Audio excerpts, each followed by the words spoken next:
Dear friends, कैसे हैं आप सब। मुझे उम्मीद है कि आप लोग अच्छे नहीं बल्कि बहुत अच्छे होंगे। आज के वीडियो में मैं कुछ बात करने जा रही हूँ आपसे। जिस विषय में बात करने जा रही हूँ आपने टाइटल पढ़ के जान ही लिया होगा। फ्रेंड्स, आजकल सोशल मीडिया इतनी ज़्यादा एक्टिव है कि लोग कुछ भी अच्छा करते हैं, वो एक मुट्ठी भी अच्छा करते हैं तो वो एक बोरी बनकर सामने आता है जिसे शो ऑफ करना आता है।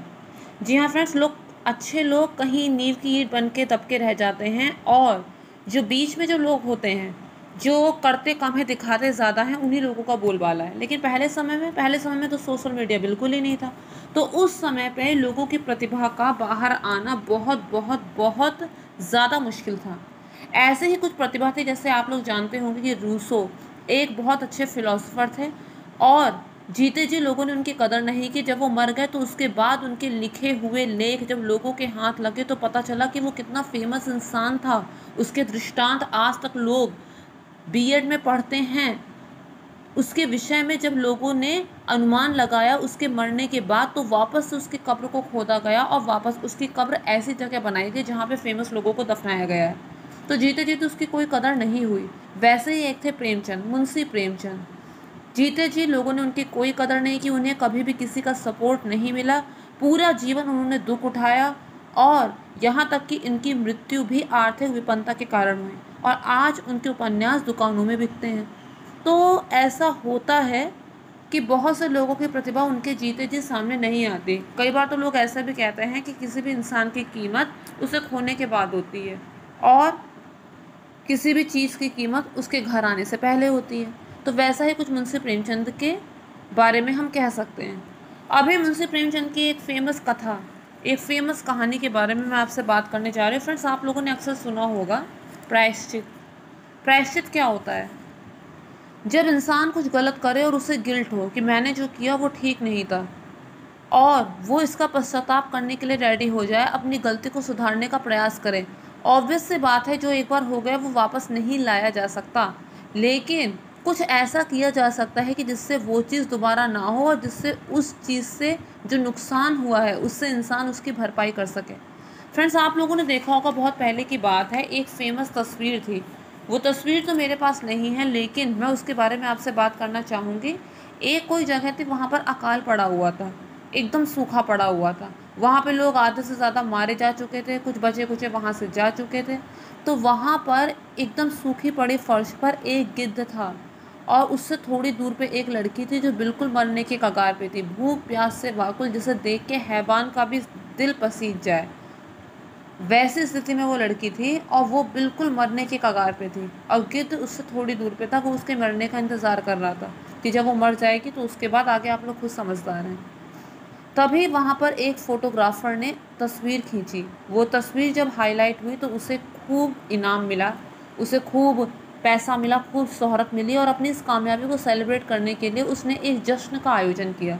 उस जश्न में बहुत सारे पत्रकार भी आए। तो उसमें से एक पत्रकार ने उससे ये प्रश्न किया कि उस लड़की का क्या हुआ।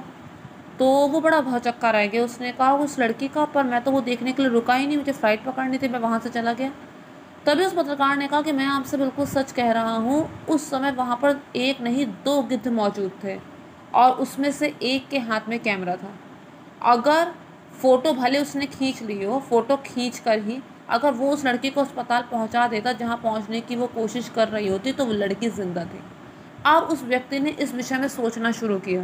रात दिन, दिन रात वो खाली इसी विषय में सोचता रहा। 2-3 महीने वो अपने घर में बंद रहा, किसी से कोई बात नहीं, बस दिन रात वो यही चीज़ सोता, ये गिल्ट उसे सोचता रहता, ये गिल्ट उसे जीने नहीं दे रहा था। और एक दिन उसने अपने ही घर में फांसी लगा ली।